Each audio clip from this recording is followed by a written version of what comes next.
A few months ago during CES 2023, Dirac announced new technology that would work hand in hand with their existing room correction and bass control. And it's called Active Room Treatment, or ART. So how is it any different from their already existing technology?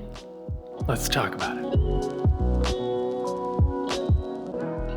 A lot of you may be familiar with the two technologies that Dirac already has implemented for many years now: room correction and bass control. Room correction is exactly what you think it is. It's Dirac's version of Odyssey or MCACC or YPOW, all the various versions of auto room correction that you may have heard or read about in your home theater journeys. It usually means there's a calibration microphone involved that you place in your main listening position, or several listening positions. Test tones are played throughout all your speakers to figure out how far away your MLP is from each individual speaker, applying EQs, since the layout of your room might cause bumps or dips to certain frequencies, setting crossover points so that your speakers play nicely with your subwoofer or multiple subwoofers, etc. In addition, Dirac Live Bass Control takes it a step further, since working with multiple subwoofers almost requires professional level experience to tame those low frequencies in a way in which every listener, no matter where they're sitting, will get the same experience. Bass control for one subwoofer is an option, as well as multi-subwoofer option for 2 or more subs. The difference with bass control is that it not only accounts for what room correction does, but also accounts for phase alignment issues, which is inevitable when dealing with more than one sub. Say if you have 2 subs up front and 1 behind you, if the sound waves aren't lined up properly, arriving at your MLP at the same precise moment, it can make the bass sound muddy or too boomy instead of tight, powerful, articulate, and accurate. So bass control uses AI technology and algorithms to compensate for all those low frequencies bouncing around your room to become one cohesive source of energy that sounds badass, no matter where you're sitting. But beyond crossovers, phase alignment, EQ, level matching, etc., there's still one huge factor that plays into your room messing up your sound, and that is decay time. The amount of time it takes for a sound to decay into silence from the moment sound in your system is stopped. Say if you stop a movie or stop a show or pause a show, etc. Traditionally, this is where acoustic treatment is necessary. All those reflections happening around the room are lessened or scattered or stopped from having strategically placed acoustic panels around the room. But we all know this is a lot easier to pull off in a professional environment like a recording studio or perhaps a dedicated home theater. But like most of us, we have made our living rooms our home theaters. So the luxury of having big acoustic panels lining the walls is usually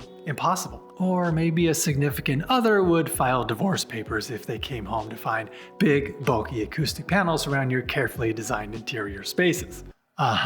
But even then, acoustic panels are usually only good for high and mid frequencies. Bass traps are even thicker and bulkier to manage the extremely long wavelengths of bass frequencies. Again, bass traps are most commonly found in professional studios, cinemas, and dedicated home theaters, and they are not cheap either. So what do we do? What has Dirac come up with to address this issue of decay times and reflections? That's where active room treatment comes into play. Something else you might be familiar with these days is active noise canceling headphones. Apple AirPods Pro, Bose, Sony, Focal. It seems like every headphone manufacturer out there has their own version of active noise canceling headphones. The tech behind that is using sound to combat unwanted sound. It's technology that tries its best to eliminate sound waves by playing its exact inverse. If a sound wave is coming in and its inverse is played simultaneously, they effectively cancel each other out, resulting in silence. So as you can see from this nifty animation on Dirac's website, active room treatment targets certain bass frequencies that might reflect off a surface and hit your MLP by playing its inverse from other speakers in your system. So it seems like with immersive audio configurations nowadays with 9 or 11 or 15 speakers involved, that typically complicates things because you're introducing more speakers,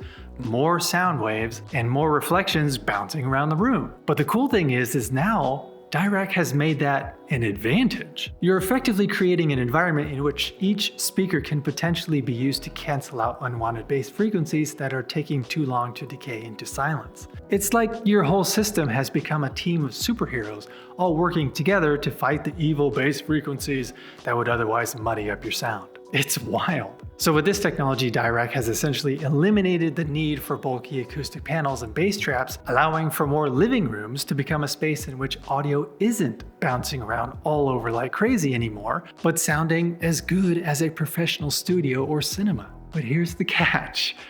I mean, come on, you knew this was coming, right? Of course, technology as groundbreaking as this doesn't come without a caveat. Currently, active room treatment is only available with Storm audio preamps. The ISP Core 16, for example, is $12,000 roughly? No! God, please, no! No! But I'm just informing you of the future, because this is it, folks. Dirac and Sony, I think, are at the forefront of room treatment that will make any living space into a tight, discreet, professional sounding home theater. As this tech rolls out, I imagine it will be first introduced into more affordable AVRs from Onkyo, Pioneer, Integra, Denon, Marantz, Arcam, and others who already have ties with Dirac. Maybe a license for art will be available in a firmware update in your Denon X4800H or Onkyo RZ70 in 2024? Maybe. But I believe this is just the start of where this technology will trickle down into AVRs that we can all afford someday. Fingers crossed.